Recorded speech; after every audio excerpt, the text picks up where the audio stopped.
कि बहुत ही खूबसूरत ये इवेंट और अरबी डिपार्टमेंट जो है ये मुबारक का हकदार है। मैं मुबारकबाद देता हूँ इनको, इतना खूबसूरत कॉन्सेप्ट लेकर ये आए। मेरे ख्याल से इस कॉलेज में मेरे इतना लंबे अरसे के बीच ये एक या दूसरी कॉन्फ्रेंस हुई है, जो इस तरह की कॉन्फ्रेंस सेमिनार हुआ है, ये दूसरा इवेंट है। अरबी जुबान के हवाले से मैं ज़्यादा बात तो नहीं करूँगा क्योंकि मेरे उस पर इतने ज़्यादा दस्तरस नहीं है।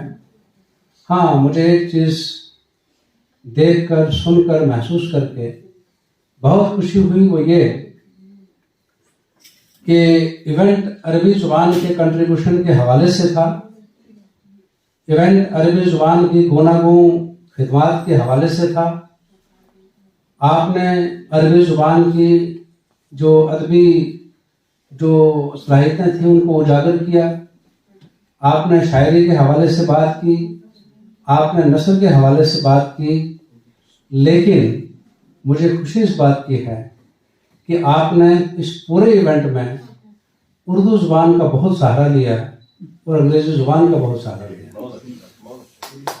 मैं आपसे एक बात कहूँ, मैं अक्सर लिखता हूँ अपने राइटअप्स में, मैं अक्सर लिखता हूँ अपने कॉलम्स में, अपने मज़ामीन में जो उर्दू और अंग्रेज़ी दोनों में छपते हैं। मैं अपने आप को बड़ा खुशकिस्मत समझता हूँ कि मैंने जितनी खिदमत उर्दू की है उससे ज़्यादा खिदमत मैंने अपने अंग्रेज़ी ज़ुबान की है। और मुझे तकलीफ़ होती है कि जिस ज़ुबान की आप रोटी खाते हैं, जिस ज़ुबान के नाम से आपका रिज़्क़ चलता है, जिस ज़ुबान के नाम से आपकी औलाद पलती है, आप उस ज़ुबान में ना तो तकरीर करते हैं और ना ही उस ज़ुबान में आप एंकरिंग करते हैं, ना ही उस ज़ुबान में आप कोई शेर पढ़ते हैं और ना ही उस ज़ुबान में आप किसी को दावत देते हैं। मैंने कई बार उर्दू वालों से भी ये कहा कि जब आपकी खतु किताबत होती है, आप जब डिपार्टमेंट से, आप कॉलेज से जब आप करस्पॉन्डेंस करते हैं तो अपना सारा करस्पॉन्डेंस उर्दू में किया करें और खुद में वो सलाहियतें पैदा करें कि आपकी वो जितनी भी करस्पॉन्डेंस है उसको समझने के लिए आपके हुक्मरान, आपके हुक्काम जो है वो मजबूर हो जाए। कोई भी जुबान जो है उसका जो फरोग है वो बेसिकली जुबान बोलने वालों की खिदमत पर डिपेंड करता है।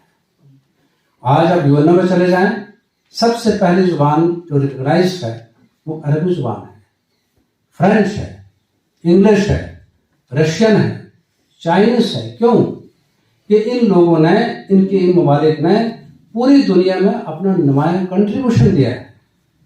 इन लोगों ने साइंस एंड टेक्नोलॉजी की फील्ड में कमाल का काम किया है और मैं कहता हूं कि वो कामयाबियां हासिल की है, वो अचीवमेंट्स हासिल किए हैं कि जिनको आज हम किताबों में पढ़ते हैं तो हम जो है वो हम हैरान शुस्तर रह जाते हैं।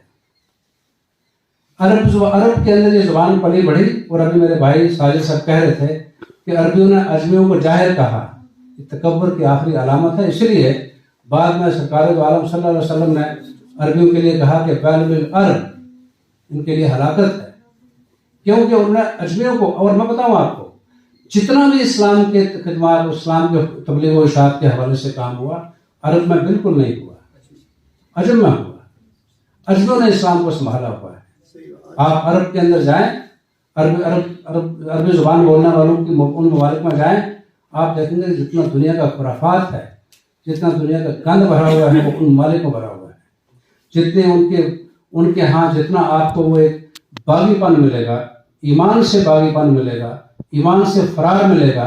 आप उनकी पर्सनल लाइफ को देखें, आपको उनकी ज़िंदगी में बदबू आएगी उन लोगों से जो लोग अरबी ज़ुबान बोलते हैं और इस ज़ुबान के तकद्दुस के पामाली के वही जिम्मेदार हैं और इस ज़ुबान के तकद्दुस की पासारी नहीं कर सके वो लोग।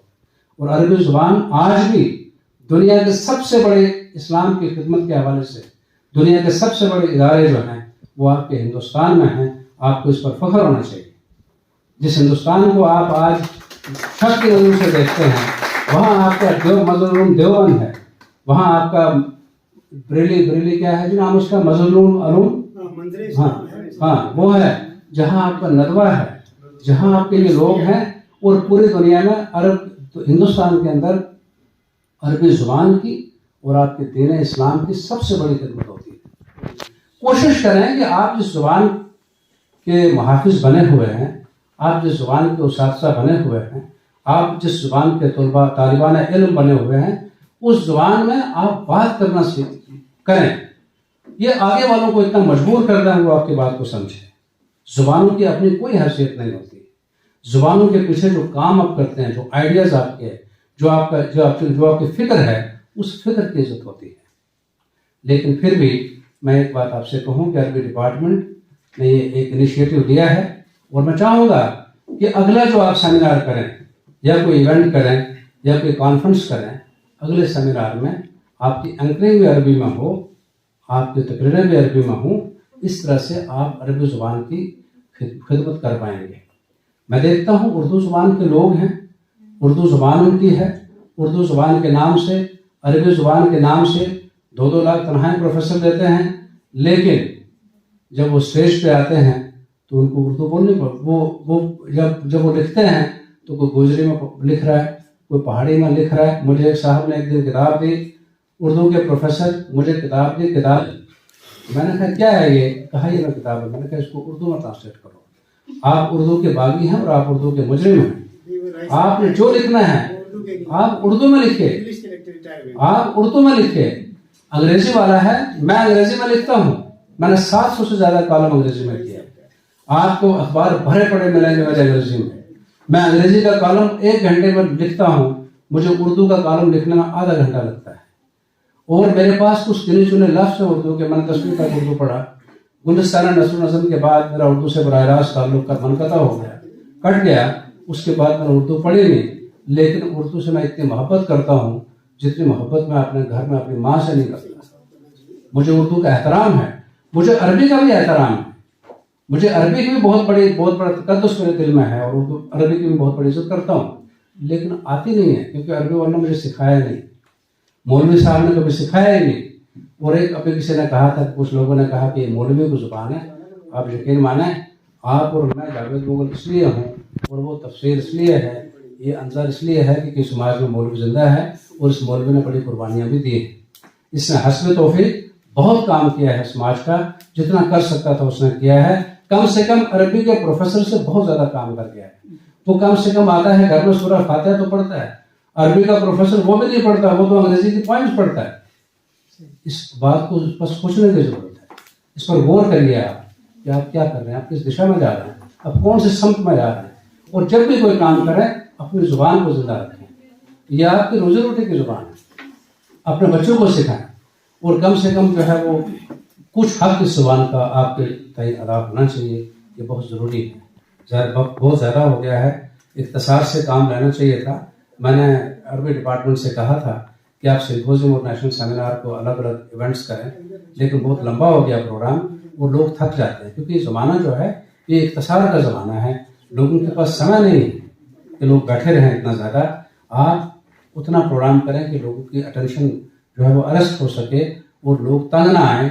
और वही जो खूबसूरत चीज़ है वो एक स्टेज ऐसा आता है बैठ बैठ के वही आपको बदसूरत लगने लगती है। नॉइस वो होता है, शोर वो है जिसको ज़्यादा देर तक आपके कान सुनना पसंद ना करें, आंखें देखना पसंद ना करें। वो अच्छी खूबसूरत बातें भी शोर बन जाती हैं। तो कोशिश करें कि आपके प्रोग्राम शोर में मुंतकिल नहीं होना चाहिए और इनको कम से कम समय में। हमारा कोई भी प्रोग्राम मेरे टाइम में 1-1.25 घंटे से ज़्यादा नहीं चला, लेकिन ये मेरे ख्याल प्रोग्राम 4 घंटे तो हो गए हैं, 4-4.5 घंटे। तो इख्तिसार से चलना चाहिए था। लेकिन फिर भी मैं अरबी डिपार्टमेंट के लोगों को बहुत मुबारकबाद देता हूँ। उन लोगों ने ये काम किया है। अंजार साहब हैं, डॉक्टर गौहर साहब हैं, मामून रशीद साहब हैं, और इन लोगों ने बहुत अच्छा काम किया है। हाँ, और पीजी के मेरे स्टूडेंट्स जो हैं, इन स्टूडेंट्स के बगैर कोई भी काम, हमारे कॉलेज के स्टूडेंट्स के बगैर कोई इवेंट इस कॉलेज में कामयाब नहीं हो सकता। हमारे बच्चे हमारी शान हैं, हमारे बच्चे हमारी आन है और हमारे सर का ताज है। मैं मुबारकबाद देता हूँ इन बच्चों को कि जो बैठे हैं, अभी इतनी देर तक बैठे हैं, जो चले गए हैं उनके सब्र की भी दाद देता हूँ। तंग आमद बजांग आमद बड़ी देर हो गई थी, क्या करते भागना ही पड़ा उनको। बहुत बहुत मुबारक है आप लोगों को और उम्मीद है कि इस तरह के प्रोग्राम्स आगे भी होंगे, इस तरह के आगे भी इवेंट्स होते रहेंगे। Thank you very much.